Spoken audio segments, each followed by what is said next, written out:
Hello, Southwest Florida, and thank you for joining us for the Off Script podcast. I'm Shari Armstrong, and this is not Amy Wegman. Not Amy Wegman. I'm Kaitlin Knapp, though. This is the Kaitlin Knapp, okay? The Kaitlin Let's Knapp. not say it like it's not a big deal.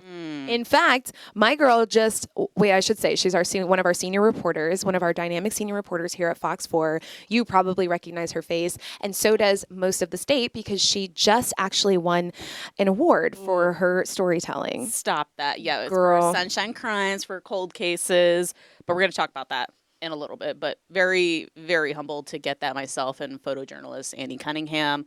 We put our blood, sweat, and tears into this, and we absolutely love what we do. And like I said, we're going to talk about that in a little bit. It's a lot to talk about. I'm excited for you to be on the podcast because, like, people in the community, when they talk about you, they talk about how you're everywhere. And, and I always reinforce that conversation by saying she genuinely loves what she does. So I'm excited for people to hear from you, like, the backside of Sunshine Crimes and some of the stories you've told, but also to see, like, the real you. Oh, boy. Be good, though. Okay. Okay, because I know her. Yeah, she does. Yeah. So, I mean, we've been friends for 3 years. I know. Why did you hesitate when you said you were like, you didn't want 3 people to know we were friends? No. Okay. Because you don't like to put it out there. That's true. I'll be like, this is my coworker. Yeah, she always blocks me on social media too, and the phone and stuff like that. Not so, true. Like, Stop. I could text you right now and it would not send. I'm just saying. That's my personal phone, but it'll go through on my work phone. Yeah, because you have to. That's not true. It's not true. No, I love her. Yeah, Great, it's all and love. I learned a lot from you too. So, oh my God, thank you. Yeah. So we're going to talk a little bit more in depth with Kaitlin, and thank you for joining us today on the podcast. We're glad you're here wherever you're watching. Amy's on vacation. Where is she at? The girl's in Georgia on a lake, living her best life with her family. They go like every year, her and her homegirls and the husbands, and they do we're all the the homegirls things. too. Where was our invite I at? don't think we're the homegirls because we didn't get an invite. I mean, I sit next to her like all the time, and not once was she like, "Hey, would you like to?" It never. And this is like year after year, it never comes up. Wow. Yeah. I was going to say maybe it just got lost in the mail or Yeah, something no, like she that. could- Maybe it got lost in the mail like every year. Though. Yeah, it's giving like I don't want to hang out with you outside of work, Shari. But it's a different story. Yeah. Anyway, the reason why I said that is because she's taking care of herself, getting some R&R, some relaxation, which we all need. Our jobs require so much like social interaction, right? Yeah. You know how it is. Even if you're not on the job, you might be out at Publix or whatever. People are walking up to you, and we love talking to the community. Yeah. But we also have like anyone else, like these social batteries that can get drained sometimes. So we were looking at some of the ways that people's social batteries get drained. And I wanted to talk a little bit about that because I want to know what drains your social battery, Nab. Well, on here it says 15% say being interrupted, 11% small talk, and 9% customer service. I mean, I feel like all three apply to me. Not going to lie. I mean, being interrupted, for me, that's more of like a pet peeve of mine rather than draining my social battery. Small talk, I mean, I don't mind small talk. Yeah. I mean, that's how you get to know people. Yeah. So, I mean, I feel like some of it does apply to me, but some of it doesn't. I think for me, it's more of a physical energy, a little bit mental energy too. Yeah. Like with our jobs, we're going through documents and we're trying to understand everything. Like I see journalists as being an expert of something new almost every single day. Sure, that's right. That could be mentally draining. Absolutely. Absolutely. And some of the things we read too are like, I mean, you don't forget about it in that moment, right? You're carrying it with you for days at a time. Yeah. So I think my social battery, have you ever been out, like you're out around people, I'm like at Soho or something, and I just like all of a sudden my social battery turns off. Do you know what I mean? Yeah. I think for me, being like out and about, like if you've already had a long day Right. and then going out, like on Fridays, for me, it's so hard to get out of the house on a Friday after working all day, Yeah. depending on, what happens, news cycle, what have you. And then going out and then you're on that high and you have that adrenaline. And then, like you said, just that moment, there's like a switch and you're like, I want to go home and go to I bed. don't want to be here. Like I want to be with my dogs. Exactly. 100%. Like we know you want to go home to Sweeney Todd. 100%. I'm like looking at all these humans and I'm like, I'd rather be home with Sweeney Todd. Yeah. You know, but it happens to me on a Saturday too. Like I'll be like Oh. dressed up, ready to go. I'm like, girl, you look cute. Okay. And then I get there and I, maybe have like a Sprite and then I'm like, A Sprite. and then, an adult Sprite, and then I'm like, oh my gosh, I don't want to be here. You know what I find recently? I'm like, the music's really loud, and I'm like, oh my gosh, it's giving This is 30. mid-30s. This is 30. I know. I am 32, and right when I hit 30, I'm like, going out or whatever, and I'm just like, can we turn it down just a little bit? Like, or someone's like pushing me or something like that, because having fun, going out and stuff like that. I'm like, did you just push me right now? Like, did you just step on my toe? Right. I can't with that. This is the real Kaitlin Knapp. Okay, This yeah. is the real Kaitlin Knapp. Yeah. I mean, for me, it. when I'm out in like in the community and stuff like that, like this is how I always am. Like, yes, I have, the professional side and stuff like that. Yeah. But, after an interview, I'm just like giving people a hug and, telling my own story and relating to people and stuff. Like I love it. I interviewed the other day with a TikTok influencer that'll be coming out in just a little. She has like, days. she's from Southwest Florida, but she has like thousands, is it millions? She has 5.5 million followers. Yeah. I don't want to give too much away right now because I'm still trying to put the story together. Okay. But like talking to her like off camera and, we're relating and talking Vibing. and stuff. Like we're totally vibing. And it's like that kind of stuff keeps me going in my adrenaline and my social battery. I love that. And then when I get into the car and driving back, I'm like, oh, I'm a little tired. Yeah. But it's like a good tired. I love think that, there's a Ab. difference between like a bad tired and a good tired. 100%, especially when you're talking about that energy drain. If you drained your energy into something that you love, which you do love, storytelling and journalism, it's different than if you spent a day doing something that you're like, I hated it. Yeah. And I think for me, like what kind of reinvigorates my social battery is obviously coffee and then food. Yeah, amen, sis. Like I know on here it says that Americans crash before lunchtime. I crash after lunchtime. Like you give me Taco Bell, I'm done after. Oh, you sound like Neha. She also is a Taco Bell. I'm not. See, Do you guys like Taco Bell? I can't. We were just having this conversation over the weekend. I really can't do it unless it's like nothing else is open. It's 1 o'clock. I get it in the morning. Like other than that though, I cannot do it. I have to have a craving for it if it's before 1 a.m. Because after 1 a.m., you're going there for a reason. Like, you got the munchies, you're hungry, whatever. Like, you want to go and get that Crunchwrap Supreme. Yeah, But that's before real. then, I have to be craving it. We know you like KFC. Okay, We know this is like a thing this is a thing. between Kaitlin and I. I'm just going to tell y'all real quick since Kaitlin wanted to put my business out here, which is why I did not want her as our guest on our podcast because she knows too much. We did something where we got money. How did we get money from the company? So we had 2 of the top digital stories. I think it was of the month. That's what it was. We work hard. We work very hard, and work we hard, also eat hard. We used to compete, but then you kept beating me, and I was like, you know what? I need a different job at the station because she keeps killing me. But I was like, okay, like let's split the money. We asked Chris Shaw, who is our new news director now. Shout out to Chris Shaw. So we asked him like, hey, we both did really, really well. Can we both get some lunch? So I chose Chipotle, and I have a corporate card. And he was like, Shari, get what you want. Here's like the corporate card or whatever.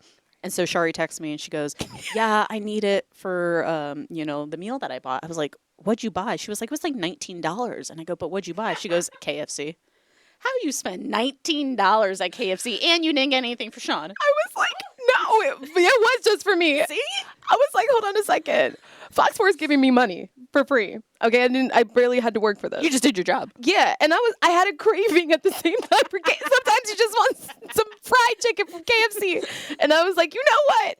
I'm going to get the potato wedges. I'm going to get the mashed potatoes. I'm going to get the corn. Normally I would just get a kid's meal. But with Fox 4's money, I was getting the whole menu. We're just eating our feelings. I was just eating my feelings and my stress. But then, like I said, Americans crash before lunchtime. I crash after I eat. Yeah. I mean, if lunchtime is maybe like 3 or 4, give or take, then maybe I'm kind of crashing before then because I'm running out of that energy. Right. But it's always after lunch. So one thing about the podcast is we always end up talking about food. I don't know why. I think it's a Fox 4 theme at this point. But I do want to talk about moving on to other parts of the state of Florida because I want to know what your favorite mall is in Southwest Florida because not even in Southwest Florida, in the state of Florida. Because the best mall in America by USA Today was just voted. And before I read this, I see that we have a Facebook comment. Okay. Hi, Allie. Allie's on the mic today. Hi. So Bella says she is a Taco Bell girl. She loves Doritos Locos Tacos. And Aaron says he's with Shari. No Taco Bell. Wow. We're 1 for So 1. we're 1 for 1 right now. We're 1 for 1, and I just want to say, Erin, that's the right answer. No Taco Bell. I'm with it. You know best. Sorry, Bella, said- but I do love Bella. Doritos Locos Tacos, man. Oh gosh. We could spend the entire podcast talking about food, but So, the best mall in America by USA Today readers. Okay, so this is coming from this is not coming from a panel or anything. It's coming from the community. Aventura Mall in Florida, in South Florida. Was the best iconic destinations like. It beat iconic destinations, sorry, like the Mall of America. So when you think of Mall of America, you're thinking of epic. You've been there. that's insane. I've been to Mall of America twice now. My stepsister lives in Minnesota, and it takes you almost a day to go through the entire mall. Yeah, At yeah, least yeah. just walking through, Yeah. not going in every store. I remember they did a study or research to show how long it would take to go through the entire mall and go into every store. I believe it might have been like more than a day if you're going into every single That's store. insane. It's overstimulating at the same time, but then you're like, for me, I'm like, I'm home. Like, this is amazing. And then the roller coasters inside. right. It's a whole experience. yes. Excuse me. That's why I was shocked about Aventura Mall because it's a nice mall. Have you been to Aventura Mall? Have you been to Aventura Mall? See, I haven't before. Okay. Well, I'm talking to myself. It's a nice mall. They have all the bougie stores. So I would like to say that Neha, our producer here, would actually love it if she went. They have Gucci. They have everything, Prada, all those stores that you would love. But I think also it is the experience when it comes to like dining, the theater. It's like kind of like a one-stop shop as well. And it's beautiful too. I was a little, I think when Trent read this story, he was like, Aventura Mall. But that was Is that what he sounds like? that was my Trent impression. Sorry, I'm dying. Yeah, I haven't been to that mall. If you've been to Vegas, though, the fashion show mall. Oh, I honey. lived in Vegas for about 2 Speaking my years, language. and I love, love, love that mall. I mean, there's a ton of shopping in Vegas. It's Yeah, Vegas. of course. But I love that mall too. And- now I have to check out the Aventura Mall. I and also like the outlets that we have in Florida, 100%. when it's not 130,000 degrees. Like right. Also, I think Aventura is also winning because it's available via the Bright Line as well. So that it's, makes sense. it's easy, it's accessible in that way too. Yeah, So I haven't been on the Bright Line yet. Actually, I think it goes to Orlando as well. I have not been on the Bright Line either. In fact, I'm such a I've lived in Florida my whole life. I don't even think oh, I can take the Bright Line to get, you know what I mean? Or just trains in general. I actually took a train to school. Yeah. So I grew up in West Palm Beach. I went to magnet schools out there. And on the East Coast, we have something called Tri-Rail. Okay. So it goes from Miami all the way to kind of like Riviera Beach. The people who know that area, Mingonia Park, that's the last stop for Okay. Tri-Rail. Okay. And I took it from 6th grade all the way to my senior year. How much of a commute was this? I lived in Lake Worth, Florida. Okay. So maybe like 10, 15 minutes. outta if here. that, but it's like, 200 to 300 students are going. Wow. on there. It's so funny when I think about that. I think about like New York City or bigger cities where kids are commuting on the train. I never thought about that in Florida. I honestly did not know that. Yeah. About you. Yeah, it was cool. You got to like talk to students and Yeah. stuff like that too. But Allie and Neha, we have some Facebook comments now. Neha, what's going on? Bella Line is referring to our mall conversations. He says Coconut Point Mall all the way or Miramar Outlets. I'm with it. Miramar. I just went this weekend. Did you guys love find Miramar. good stuff? I Kate will Spade forever girl. love Kate Spade girl. Hey, girl. I will forever love Miramar, but I do love Coconut Point. But you know what? I'm with you. The weather has to be right in order for me to Yeah. make it to Coconut Point or even Miramar, like any of those outdoor malls. Yeah. I can't do it. I'm like, oh, I need some water. I'm sweating, yeah. And if I'm trying on something and pretending I'm a small, I need to be like, in the right state of mind. I can't be thinking I'm sweating and gross and everything. Anyway, speaking of attractions and things that we like to do and see, have you heard this conversation about a carousel potentially popping up in downtown Fort Myers? It would be coming from the Shell Factory, donated, or they're going to potentially donate the it's this one right carousel here. to the city. Yeah. Oh, sorry. It was here. It was. So the Shell Factory, if you remember, in North Fort Myers, it's gone now. It was around for how many years? A yeah. local attraction. Yeah. They had a carousel in there. It's this one right here. So now Decent size. it is a decent size. And so now the Shell Factory is like, listen, we can donate this carousel to the city of Fort Myers. So the conversation now is, Could you see a carousel like this one in downtown Fort Myers? The other side of this conversation, Kaitlin, is the Calusa Nature Center also came up as an option. They're huge. They're huge. So this could be another attraction, bringing in money for Calusa Nature Center, all of those things. So we were asking during our hot topic today, during our newscast, what people thought, what people could see. This is Miyoshi Price's story. Miyoshi actually went out and spoke to people. Yeah. And it was just like, remember the Ferris wheel? Oh my gosh. Yes. That story went bananas. 100%. And you have people who are like, yeah, I'd love to see it. I told Trent, it'd be kind of cool to like go from like Soho to Sky Bar and then go on a carousel. He was like, throw in some D-hop. I'm like, yeah, but then you'd be like, super sick. Yeah. But even for like, thank you, even for like younger kids and, family experiences in downtown Fort Myers, that'd be kind of cool. And a lot of people were saying that. They were also saying that they could see it in the Calusa Nature Center and then other places like Lakes Park and Lions Park. And I was talking about Lakes Park would make sense. Like that's what Trent said. Yeah. I was talking about our hot topic, which is what we take a look at the digital stories that are trending. We talked about them in our newscast. Yeah. And Neha is holding up the results for that right now. And can you read those? 54% downtown, 16% Calusa, and then other 30%. Yeah. I mean, the 30%, where else besides Lakes Park? So Lakes Park, Lions Park, some people mentioned Clemente Park as well. Okay. Yeah. Someone mentioned getting it out of the county completely, and I think they mentioned like Charlotte County or something like that. But just it's really like a lot of like outdoor parks that people were suggesting, and I think that is kind of cool to think. The main theme seemed to be like people were like, yes, we love the carousel. We just want it to stay in Southwest Florida. So let's figure out where in Southwest Florida it can go that makes sense. I wonder where they would put it downtown. Like, would it be near like Centennial Park maybe? Because that kind of seems the most obvious thing, you know, kids down there. Just because if you had it near like the real heart of downtown, I mean, we have Art Walk, Music Walk. Lots of events now. Yeah. Or do you put it where, closer to the water or farther away from the water? So I think obviously, there's a lot of planning to do. The city has 6 months to decide, or the carousel goes back to the shell factory representative. So, we got 6 months to decide. 100%. I think downtown is a good idea, but I also like Lakes Park. That you sound just like that's literally what Trent said, and I agree with him. Downtown would be cool because I just love I love what downtown is morphing into, and I know that's controversial for some people, but as someone who grew up here, I love seeing it evolve, and there's something for everyone. We can have a girls' night out, and then we can also take our parents out there. If you have young kids in your family, it's family friendly. There's something for everybody, and I think this would add to that. The one thing somebody mentioned on Facebook was like, what about hurricane season with something like that? And I'm like, more than anyone, like when it comes to planning and stuff, the city is pretty consistent about planning for something like that. Yeah, because would you just like move it, or would you? What would you? Right. What would you do? But also, is the water going to lift up something that heavy as well? We've seen it before with the storm surge and everything else. But for downtown Fort Myers, I don't know if it would lift that thing. Yeah, I know that would be a lot. To lift up, but I think for safety reasons, maybe move it to the Civic Center and put it inside or something like that. It feels like they would have a plan for it, you know? Yeah. But I appreciated the comments, and thank you guys for commenting and sharing your perspective through scanning the QR code and going to our website and letting us know. We got 6 months to see what's going to happen with that, so that will be interesting.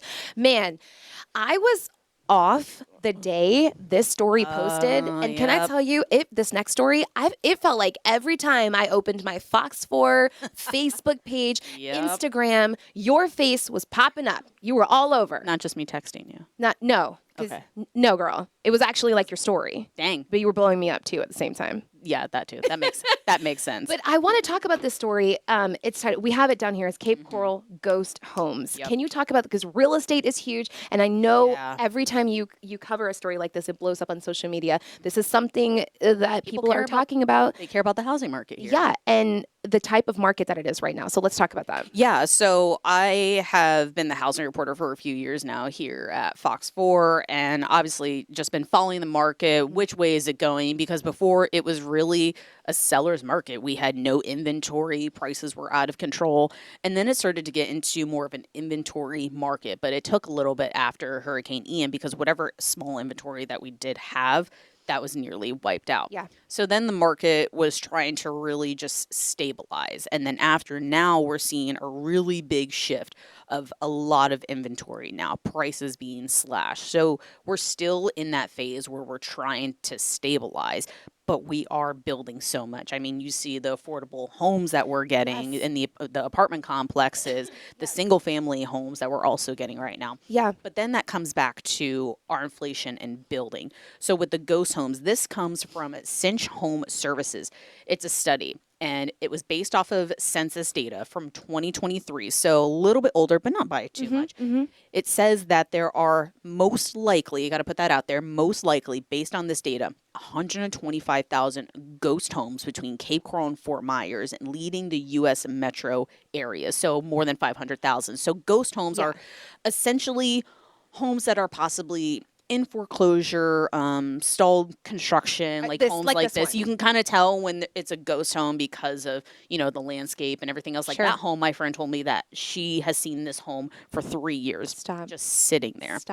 So again, it could be construction, like I said, these homes right here, foreclosure, probate, different things like that, or vacation rentals that are sitting for probably a little bit more than 2 to 3 months. The census kind of defines a vacant home as the home was vacant for a long period of time when they did this census. Okay. So 125,000, that's insane. Well, I immediately think about what that does to property values, right? That's a big and then what are the repercussions for that? A lot. I see this conversation a lot. People are like, "Well, this, down the street from me in Lehigh or whatever, there are 3 houses like this. What happens to the builder? Are there consequences for that?" Yeah, and the reason why a realtor believes that this is happening is because maybe these builders ran out of money. They don't have any money for the company. It could be inflation. It could be a multitude of different things, but it's the builder maybe not wanting to finish it right now because of the cost of goods. And then they want to see kind of what the market does, or they're trying to sell it and wipe their hands clean, be like, someone else needs to finish it. We can't finish it. So that's another reason why. But also, if you're looking for a home, you were talking about property values.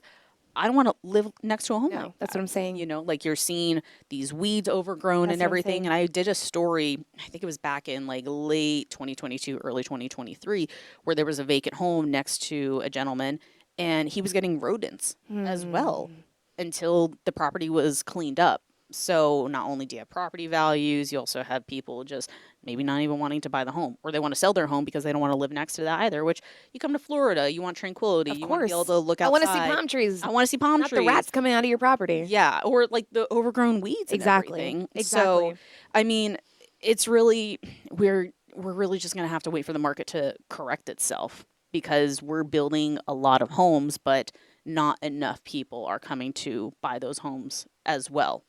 And then the cost of buying the home. I was just going to say the cost of buying the home, and also people are taking a look at the cost of living in some of these areas, right? I feel like it's a topic we end up talking about on the podcast a lot and in the newscast a lot, the cost of living, how it's going up. And so people are also taking that into consideration. And it's like, all right, why buy this home for X amount of dollars when I could live in X state and pay half or just rent, or in even general, rent, too, because we have homeowners insurance that we've covered that a ton. Yes. Senior Reporter Ryan Kruger has talked about homeowners insurance a ton. We've talked about the flood insurance as well. I mean, prices are dropping. That's a good thing. We are seeing price drops. I mean, that's better for a buyer than a seller. Like, I've seen homes on the market for more than 100 days, more than a year. I was going to say. So, I mean, it's really just, it's a wait and see right Yeah. now, and what the market is going to do. Interest rates as well. I forgot to mention that. So it's a multitude of things. There's not like a one size fits all answer to the housing market. And when are we going to say, okay, we're good, we're normal? I don't know if there's ever going to be a normal for the housing market. It's just a wait. It's not going to be what it was. No, not by, I mean, like the 3% interest rates. I mean, I highly doubt it will ever be like that again. Right. I mean, we're seeing 6.5%, even a little bit more Right. than that. I mean, it's like the same thing for cars too, and the interest rate for cars. Trust me, I know. Oh yeah. So your coverage of housing in Southwest Florida has been outstanding, and that's why I love hearing your perspective. And I always tell people when they ask me about real estate stories, I tell them to take a look at your coverage. When they ask me, like, I don't know, when they're like, what's going to happen with the market? I'm like, but you can get a fair perspective from Kaitlin's stories because you do a good job. Unfortunately, sometimes when you're talking to certain professionals, you feel like their information might be skewed or whatever. So that's when journalism really like comes in and matters, and you give us those black and whites so well. So I appreciate that. Yeah. You covered housing so well, but you have also covered crime and cold cases. Yep. And this is really a passion project for you. Very much so. So Kaitlin has a series called Sunshine Crimes. I'm sorry, do you have somewhere to go? No, you're good. She was checking her watch. I'm like, I was just about to talk about you extensively. I was just making sure. Okay. Nothing important. Okay, back to my big intro about you. Sorry. So This is recording, so that way I could like roll it back and then save it too. Kaitlin has done. When do Sunshine's Crimes air? Sunshine Crimes airs. So I try about once a month in between, Okay. doing other stories, other passion projects, or other stories that need to turn that day, or, Okay. Filling in and helping out. So I try once a month on Thursdays at 10 o'clock. Okay. And for people who don't know what Sunshine Crimes is, can you talk a little bit about that and how you've seen it impact the community? Cold cases are a hot topic. Yeah, you talk about like people hot podcasts. Like, people come love on. true crime. So Yes. with Sunshine Crimes, I've always had a passion for cold cases and crime. Yeah. More, not crime itself, but public safety and finding the voice for the people that don't have the voiceless Love that. anymore. Love Whether, whether they were maybe not great of a person or they were an outstanding person. No one deserves to have the ending the way that these people have.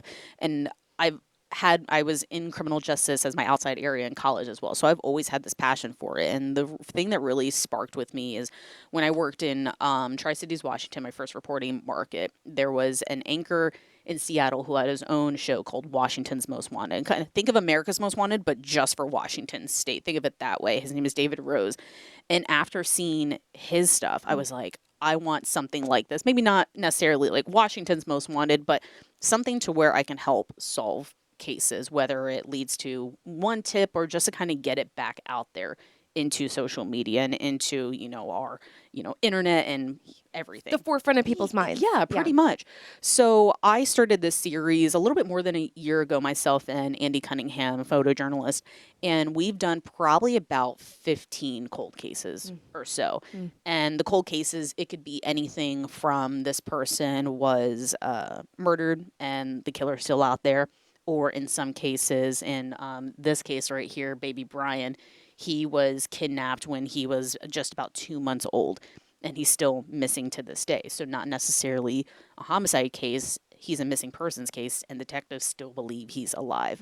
So anything to get answers for these families, that is my goal, to get justice for these families, or just let the justice system take over, innocent until proven guilty. Totally get that. But just to get answers for these families, because they deserve it. And some of these families, they die before they get that justice too.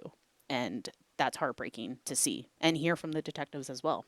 What's one of the cases that you've covered that really sticks with you? I know that I can attest to the fact that you take every case seriously. Yeah. You put your heart and soul into storytelling, you and Andy. Yeah. What is one case that really you still think about?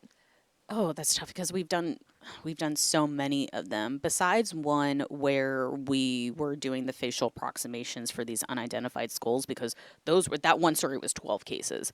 So besides that one, I think the first one really kind of set the tone for me. For me, I take all of them personally, talking to the families, but the first one I think kind of paved the way for me on how I want this series to go and what I want to do. So the first one is called the York Island Jane Doe, and it was a pretty startling discovery. They found this woman wrapped in a sleeping bag tied to a golf cart battery. She had scrubs on from, it was Virginia or West Virginia, one of the two, and this was a long time ago. It was off of St. James City, York Island. And that really stuck with me. The deputies at the Lee County Sheriff's Office allowed me to see this evidence where the barnacles were still on the sleeping bag, still those images on the golf cart battery too. So Wow. I think that really stuck with me, not only because of the case itself, but that was the first one that I did. And ever since then, I was like, there's something here. We need to get these cases solved. And these detectives are amazing detectives. They put their also blood, sweat, and tears into this. And I absolutely love what they do, and they have years under their belt. A lot of them retired and then come back part-time into whatever agency they are, like Fort Myers Police Department, and shout out to these guys, all the cold case detectives, like, Mike Vogel, Rich Harrison, Kurt Mell, Mike Iorossi, some of the most amazing cold case detectives, and they push to get these cases solved. And you've made it a point to work with agencies throughout Southwest Florida as well. Northport, DeSoto County. I've worked with a forensics imaging specialist at the National Center for Missing and Exploited Children. I've worked with Collier County as well, just all over Fort Myers, Cape Coral, Lee County, Charlotte County, just as many agencies I can hit that are willing to share one of those cold cases with me. I will be there. I will get you on the calendar, and let's get these cases solved. You hear the invite right here. Yep. And also, I think we have a Facebook comment as well, Allie. Kaitlin, this one's for you. It's from Miyoshi. She just wanted to give you a shout out. She's called you our true crime expert. True. You are getting our answers and justice for everyone in our area. That's so sweet. I absolutely love it because I've also been featured in other podcasts. Like, I don't know if you've heard of Crime Junkie before. I've been featured in that for a case that I covered as well. And it's like anything to get those cases out there. I will absolutely talk about it. I appreciate what you're doing too, because I feel like, you watch like true crime on Netflix or other platforms, and you're like, wow, that's crazy that happened there. Yeah. But there's so many here in Southwest Florida, like in your community, in your neighborhood, that, maybe every so often, shout out to our girl, Trish Rout. When in doubt, call Trish Rout. That's right. 1-800 Crime Stoppers. Who, she works so hard to put, cold case information out there. Yeah. But, aside from that, you're not seeing a huge spotlight on Southwest Florida cases. And the way that you've picked it up consistently, your storytelling is consistent. And the way that you've spotlighted these cases that need that spotlight. And if you worked in conjunction with people like Trish Rout, like you mentioned, other agencies to make this happen, I think it's so respectable. And congratulations on your award for this series. I think it's so awesome. Thank you. Yeah, we won for Hard News Series franchise for Florida Association of Broadcast Journalists, and for us, we don't do it for the accolades. We don't do it for the awards. Is it nice to get recognized? Absolutely. We all love a little pat on the back because that's what keeps us going. But what keeps me going is checking in with the detectives and say, hey, do you have any tips on a case that, we previously covered, stuff like that. Yeah. And so, for as long as they'll let me, I'm going to keep doing that. Love it. Because that's the passion project that I have. Love it. All right, we're getting some direction from our producers, and I'm just trying to read their handwriting. They're like going back and forth. Oh, we're erasing. Okay. Now. All right. So I wanted to move on. Also, you can reach out to Kaitlin, Kaitlin.Knapp. Yep. At fox4now.com. Yep, I've already had people email me about their personal cold cases with their family before. So yeah, reach out. I'll, see what I can do, even if it's not a full story. If there's an answer that you want to get maybe from detectives, I can totally see what I can do. Copy that. Yep. All right. This story, let me tell you where you guys have been reaching out. It's been about this piano. I wish I could play piano. What's crazy is this story has been picked up by some of our sister stations, and we've been getting a ton of emails, DMs, phone calls, everything about this story. And what's so crazy is we found out about this story. Guess who happened to pick up the phone in the newsroom? It's just me. Our superstar. Hey. Oh, boy. Okay. Kaitlin Knapp, you answered a phone call, and I know they want us to just tell the story really quick. Yep. But can you just tell them really how it went so a woman from a church called and said that, hey, she has a woman that called her and said that she wants to get rid of the piano, but she wants it to go to a good home. And I'm like, all right, let's hook you up with the reporter in Austin Shagorowski. That guy. Throwing it in there that apparently guy plays piano too. If you didn't see the story, it starts with him playing the piano. I was like, there's nothing Austin can't do. Okay, Austin. I know. We see you. I know. He flies drones. He does everything. Jack of all trades. 100%. Yep. So, but in the end, she has found a home for the piano, and we're actually going to be there pretty soon. I think our reporter should be there right now. Love it. So just FYI, thank you guys so much for reaching out, offering up a home for this piano. If you're interested in the story of it, which is so incredible, you can go to our website because we're running out of time, but it's fox4now.com. Yep. Look for Austin's story. You can find out just how incredible how well she took care of this piano, and why it is a big deal that it found a new home. Yep. It's really just transitioning in life, but I'm not going to give you the whole story. You got to go to our website to find it. Yeah. Before we go, I noticed you wore your fancy shirt today. Go Panthers. Okay. I'm a Vegas Golden Knights fan, but I'm also a Panthers fan as well. And Alex Oranchuk is going to be there for the game tonight. We could take it home, everybody. We could take it home. Fox 4's a broadcast partner for the Florida Panthers. That's right. Not during the Stanley Cup, but prior. And we're going to be there. This could We're be taking home the cup. second year in a row. Insane. Absolutely insane. Man. Amazing season. And basically, the Panthers were saying to our reporter John Barron, they are depending on like home support today. They want to got that. 100%. The That's bag. what they say they need the most to bring it home. So if you're going to the game, lucky you. Send us pictures. I know. I'm like, Alex, send us some pictures or something. I said earlier they're facing the Edmonton Oilers. We should say that, but I said earlier that I am totally jealous of Alex to be able to be there, and he's going to be bringing us updates during our 10 and 11 p.m. newscast, and then he'll be recapping during Fox 4 Morning News tomorrow. So we're going to be checking in with him, hearing directly from him about that experience. Living through him. Definitely. Freaking out in the newsroom. Oh my gosh. Freaking out at home. Do you know, like I didn't even really know how hockey worked till like last year. Don't judge me. This is an honest place, okay? Okay. We got to go to meet the Florida Panthers, like the team, Oh, and yes. sorry, I don't mean to rub that in your face, but I did. We met the coach. Anyway, and so that was my first time we went to a game, and I was like, wait a second. We actually, we're in the press area. Yeah. So Chris Shaw, our news director, he was there with us, and it was my first time watching a hockey game, dude. And I was like, oh my gosh! Punch him in the face. And Chris Shaw is so nice. Yeah, totally. And he was like, Shari, it's the press box. And I was like, Chris Shaw's the dad that has to keep everybody together and everybody down on earth. But then when he's trying to wrangle you, Amy, and Trent, there's no hope. I'm pray for sorry. him, and then you throw in these two right here. Yep. But you're not supposed to talk in the press box. That's the point. And I just was so excited or you're not supposed to show emotion. Yeah. And I just was so excited because the audience was excited. The players were amazing, and they're so good. Oh my gosh! Yeah. I'm so excited to watch the game. Well, tonight. Shout out to Alex. Yep, Andy's going. Andy's going.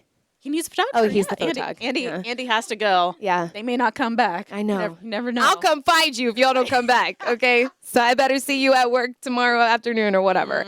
Anyway, we appreciate you guys joining us today. We appreciate you, of course, joining us today, Kaitlin. Thank you for Knapp. having me. Obviously, busy day. Yeah. But I'm always happy to take the time to talk about stories that matter, fun stories as well, and talk to you. I don't get to see you enough. I know. This is recording, so you can take that too. Yeah, I'm clipping that for sure. I just want to say stories that matter, but you matter to the team too. Aw, you are such a thank great you. leader, the way you mentor our reporters as well, and you care. There are days news comes in and I'm like, and Caitlin's like, I already posted it on the web, and I'm like, oh my God, it just came into our email, but you care so much and we appreciate your passion, so thank you for that. You got to be a team player. Yeah, agreed. Most days. Yep. All right. Thank you for joining the podcast, and we'll see you next time on the Offscript podcast, Tuesday, Wednesdays, and Thursdays at 10 o'clock. Thanks to all of you who watch the replay. We can see that, and we see those numbers increasing, and we love it so much. So thanks for that. We'll see you tomorrow. Go Cats. For the Offscript podcast. Yes. Go Panthers. Go Panthers. Bye, guys. Bye.